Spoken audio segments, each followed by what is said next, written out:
Escute essas palavras.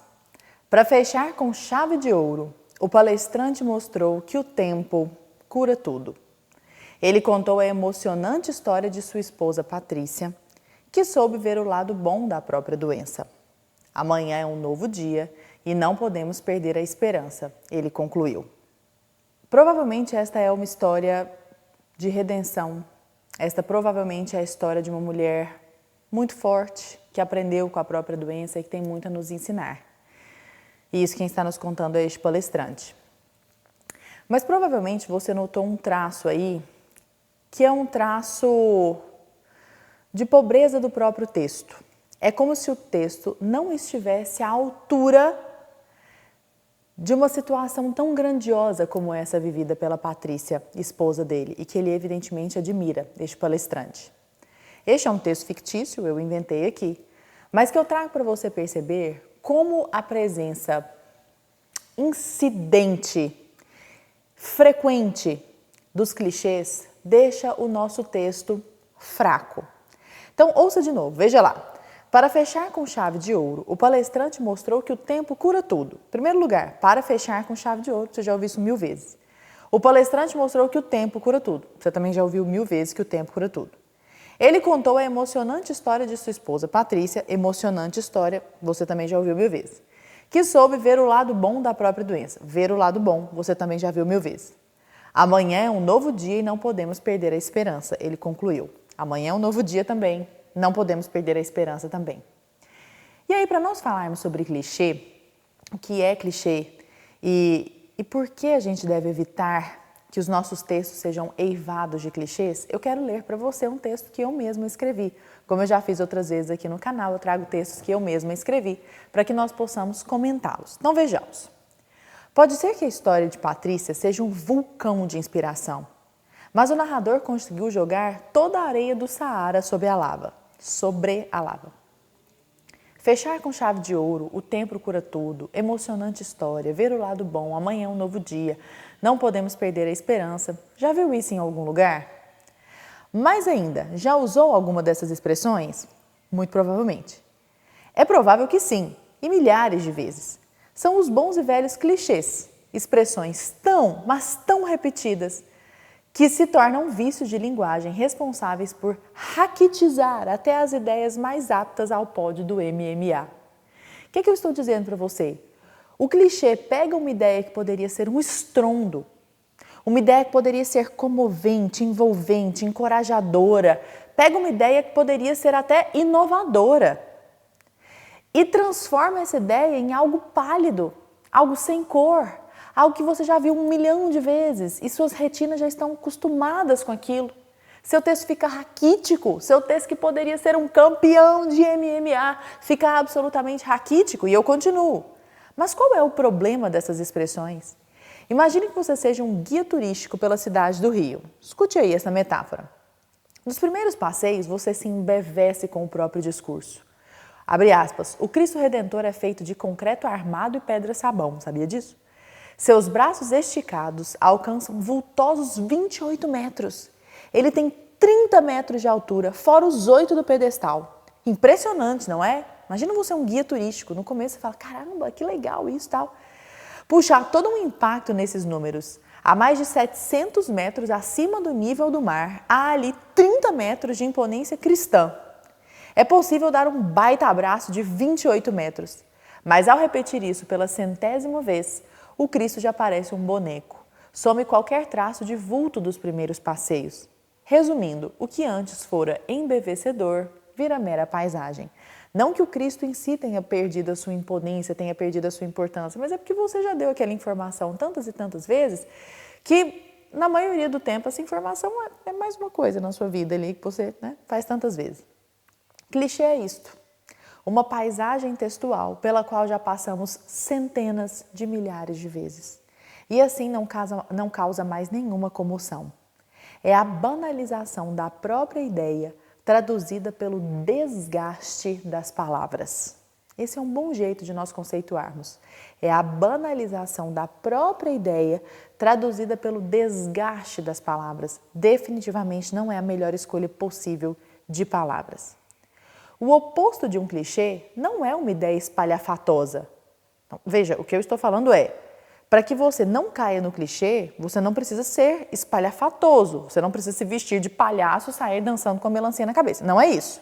Mas um ângulo singular para contar qualquer ideia, até a mais simples. É uma questão de enquadramento, digamos.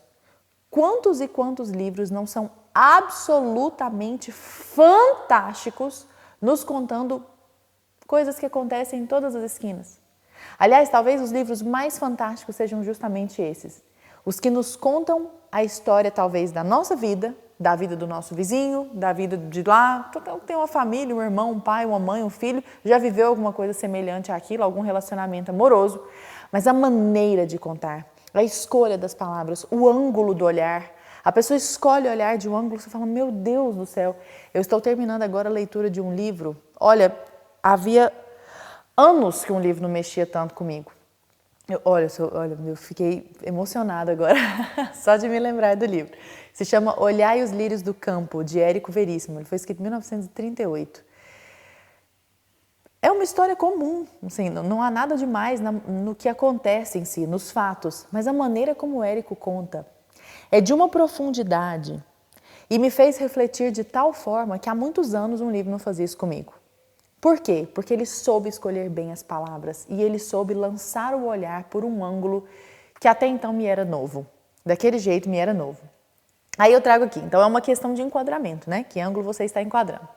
José Geraldo Vieira, brilhante escritor brasileiro que infelizmente foi esquecido por muita gente, angustiado pela espera que o separava da amada, que eu estou falando do livro A Ladeira da Memória, que é um livro excepcional. Escreveu que, abre aspas, a ironia do tempo é ele se fingir de substantivo abstrato. Olha que frase maravilhosa. A ironia do tempo é ele fingir, na verdade não é se fingir não, ele fingir de substantivo abstrato. Nós sabemos que um substantivo abstrato é aquele que depende de alguém para existir.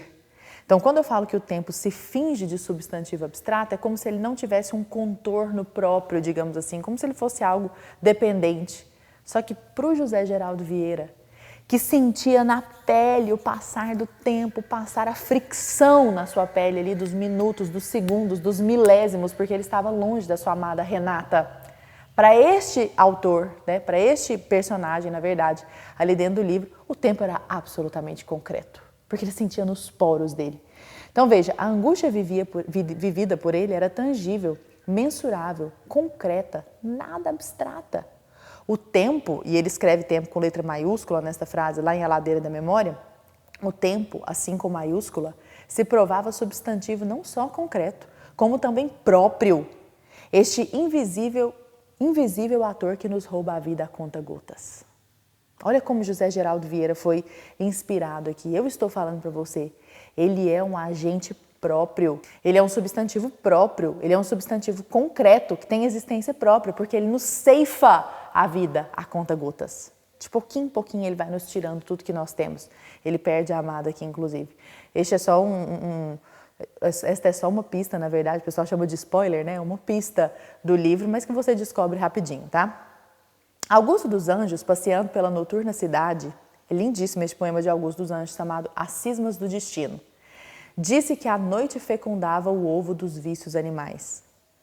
Acho lindíssimo isso. A noite fecundava o ovo dos vícios animais. Pensa nisso. Do carvão da treva imensa caía um ar danado de doença sobre a cara geral dos edifícios. Imagine você andando ali por uma rua de uma cidade grande, sei lá, exemplo de São Paulo, Nova York, e ali pela noite, quando a noite cai, você sabe que o ovo dos vícios animais é fecundado. Por quê? Porque é durante a noite que a gente vê principalmente o lado mais feio das pessoas. É à noite que a maior parte, sei lá, dos crimes acontece, das coisas erradas acontecem, das traições acontecem, e os vícios animais são aflorados porque a noite fecunda o ovo desses vícios. Olha que jeito poético de falar algo tão bruto, tão forte. Do carvão da treva imensa, então imagine a treva, o breu, a noite, né, ali no firmamento, e daquele carvão cai um ar danado de doença sobre a cara geral dos edifícios. Ele poderia dizer face, mas face seria uma palavra menos brusca do que cara. E aqui ele está se valendo de uma personificação que trata estes prédios tais quais pessoas, como se eles fossem pessoas doentes ali. Por quê? Porque o carvão da treva imensa está caindo sobre elas, sobre essas caras. Bem, eu continuo. Ele poderia ter dito que a cidade parecia uma selva de pedra cinzenta e triste. Poderia. Provavelmente não nos lembraríamos de seu texto nunca mais e não o invocaríamos agora. É verdade. Quantas vezes você já viu? Estou na selva de pedra. Legal, mais um falando a mesma coisa. Clichês não fixam na nossa mente. Clichê, e aqui eu já me encaminho para o final, é uma renúncia à criatividade, uma rendição ao marasmo linguístico. Evidentemente, sua existência não é em vão. Se há clichê, há uma ideia cristalizada que habita o imaginário coletivo. O que é que eu estou dizendo aqui? Não é que o clichê seja estúpido. É claro que se existe um clichê é porque existe um imaginário coletivo que foi capturado numa frase ou numa palavra que já foi usada tantas e tantas vezes, né? Num chavão, o que a gente chama de chavão. Então, é claro, existe um valor, porque existe uma ideia presente no imaginário coletivo que é traduzida por meio daquelas palavras, mas já está desgastada. E aí eu continuo, tem seu valor, portanto, mas é a tinta para a pintura de desbotadas paisagens textuais. Então, por que eu decidi escrever este texto? Mais do que isso, por que eu decidi lê-lo aqui no canal? Para que você tenha um novo ângulo a respeito do que é clichê. Geralmente, quando nós pesquisamos sobre o que é clichê, nós vemos que são ideias muito repetidas, expressões muito repetidas e só. Mas eu queria que você percebesse nas suas vísceras como o excesso de clichês, e veja, eu não estou dizendo um ou outro, tá? Clichê também não é crime.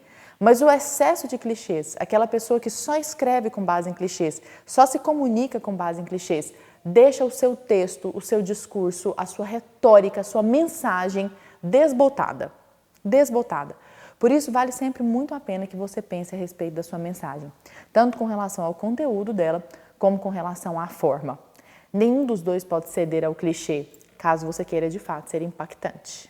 Espero ter sido útil este vídeo para você. Um beijo e até semana que vem.